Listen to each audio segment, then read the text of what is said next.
Mannath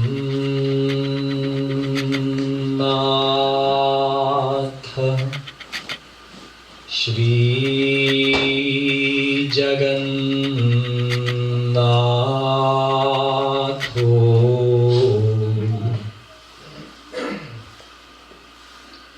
Madguru Shri Jagadguru Madatma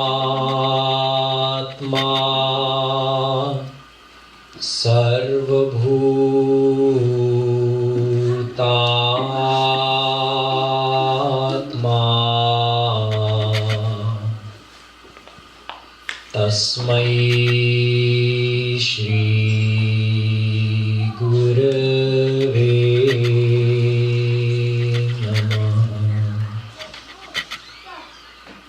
Vyadhasya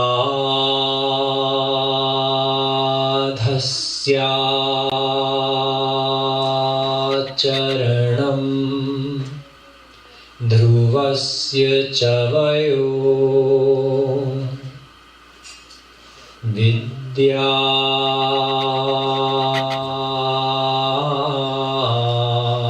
gajendrasya ka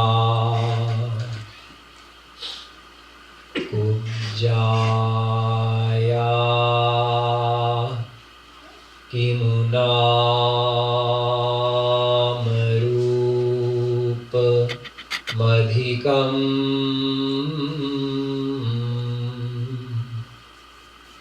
Kim Tat Sudam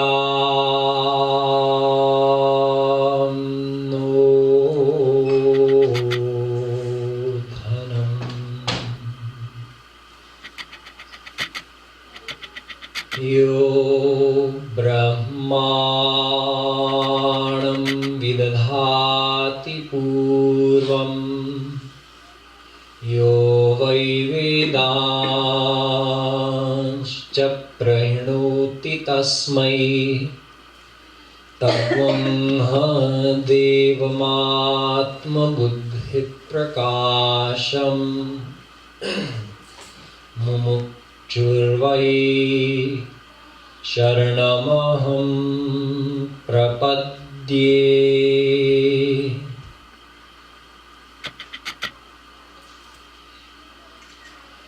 Dear devotees, today I'm going to share a little bit of philosophy with you from a great philosopher who started out his life as a completely materialistic person without any interest in spirituality. His name was King Bhartrihari. King Bhartrihari was just concerned about running his kingdom, expanding his kingdom, raising his family. He never thought about spiritual things or things related to God. And one day something happened in his family that made him realize that, truly speaking, anything could happen at any time. It just kind of shook him up a little bit. He felt like, oh, if that person can do that to me, then anything could happen. I have to think about something stable, something permanent, something spiritual. So he became a very spiritual person due to that vairagya he got by getting some disappointment in Maya. And he wrote many shlokas after that with some very interesting spiritual philosophy. So I'm going to share just one of those shlokas with you tonight, and we'll discuss the philosophy in that. Ahar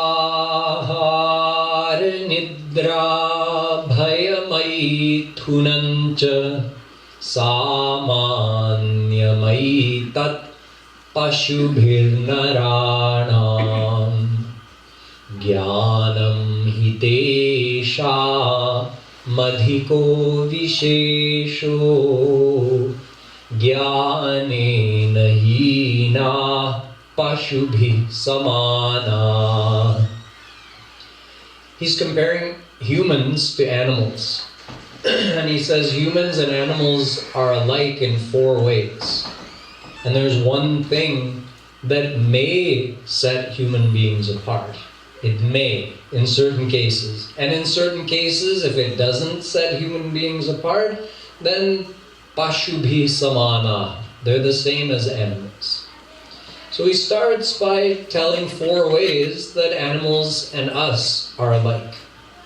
Of course, you know animals have souls just like us. He's not mentioning that. He's assuming we know that already. Animals are living souls just like we're living souls, but they happen to be born in that life form. So he says, first of all, ahar. Animals eat and we eat. Nidra. Animals sleep, we sleep. Bhaya. Animals fear, we fear. Maithun. Animals reproduce, we reproduce. So in these 4 ways, animals and humans are very much alike. Now, Kripaluji Maharaj, when he mentions this shlok, he adds a little bit more to make us consider the way we live. He says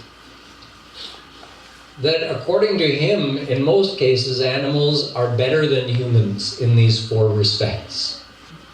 We still have the one thing coming at the end, which could set us apart, but if we're only comparing ourselves to animals based on these 4 things, animals are better than us. Take food. Has any animal gotten adult onset diabetes? Has any animal needed to get a heart bypass because of high cholesterol? Maybe a pet that you're feeding the wrong food, but not the ones who live in the wild, right?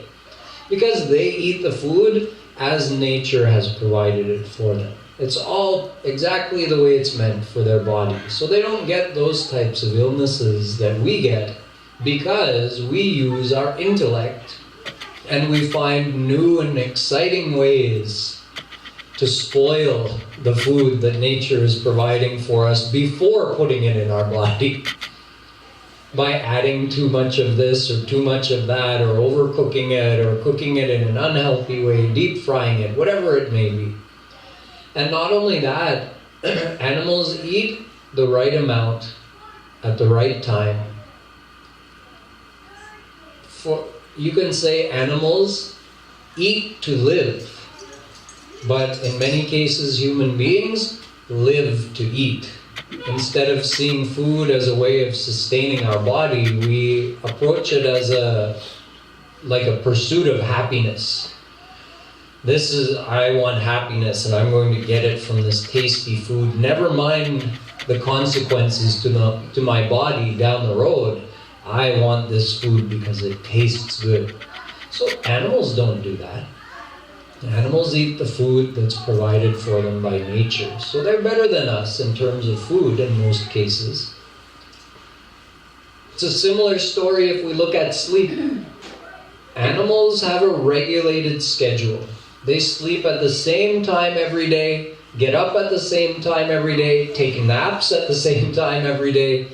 They have an exact schedule that their body follows.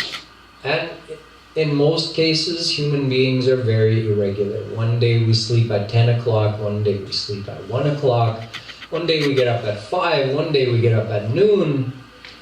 So without that regulated discipline, it's actually much harder to maintain a good health in the body. So animals are better than us in terms of food and sleep.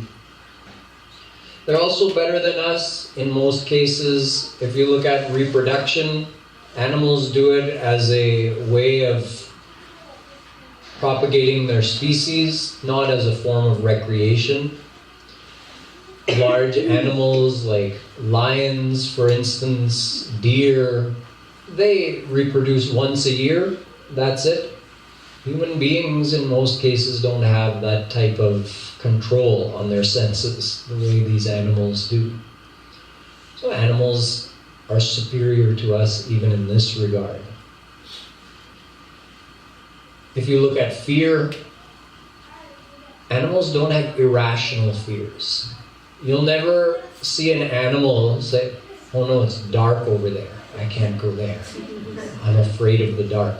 Oh, there's a cemetery there. I can't walk by there. Animals will go anywhere, anytime. No fear. They have fear when it's warranted, when there's an actual threat to their life. They have fear. But they don't imagine fears like human beings do. We come up with our own imagined fears. So in these 4 ways, in fact, if we're just comparing based on these 4 things, animals are superior to most of us, the way we live our lives. So we have to look at this last thing that sets us apart, which he says is Gyan. Knowledge can set a human being apart. What kind of knowledge? Vivek. Vivek means discrimination. Like the ability to discriminate between right and wrong. An animal doesn't do this. You can say, whereas in our case, both our man and our buddhi are fully active. So our man, the emotional mind, may say, oh, I want that. I want that jalebi, fresh, still warm.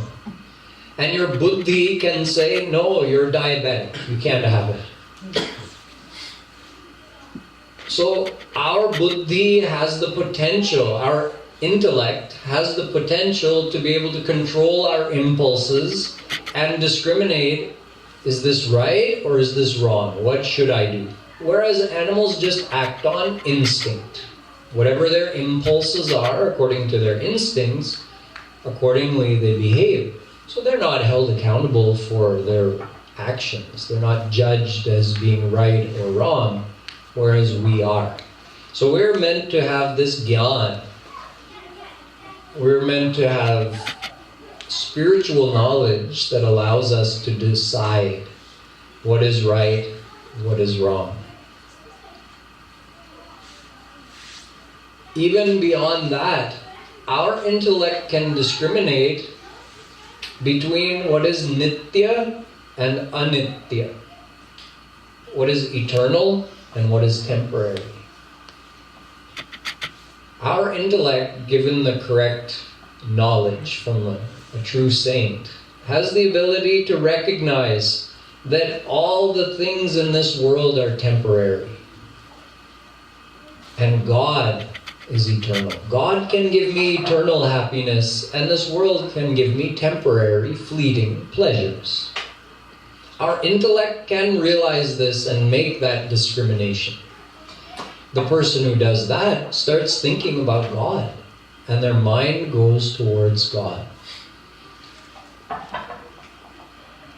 Let's not worry about kitchen things right now. Just come and listen to the lecture.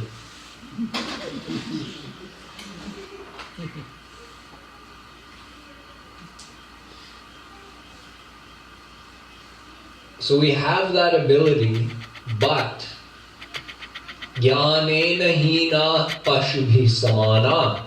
If we don't use it, if we don't use our intellect to discriminate between right and wrong and then act accordingly, and if we don't use our intellect